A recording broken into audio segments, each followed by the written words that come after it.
আজকে আম্মুর কাছ থেকে গরু মাংস রান্না করা শিখলাম। গাইস আজকে হলো শুক্রবার, তাই আম্মু বলে একটু পোলা মাংস রান্না করবে, তাই আম্মুকে বললো আমাকে একটু রান্না করা শেখাও। তাই সর্বপ্রথম আমি ফ্রিজ থেকে গরু মাংসগুলো বের করে নিলাম, বের করার পর তারপর আলু পেঁয়াজগুলো কেটে নিল।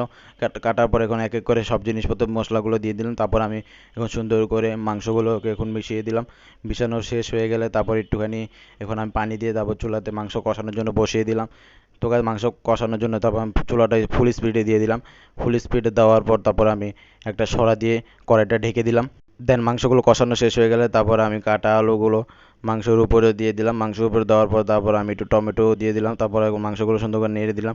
নাড়াচাড়া দেওয়া শেষ হয়ে গেলে তারপর একটু মাংসগুলোর উপরে একটু পানি দিয়ে দিলাম। পানি দেওয়ার পর তারপর চুলাতে বসিয়ে দিলাম। গাইস এখন পোলাওটা রান্না করব, তাই একটা কড়াইয়ের ভিতরে তেল দিয়ে দিল। তেল দেওয়ার পর তারপর পেঁয়াজ মরিচগুলো দিয়ে দিল।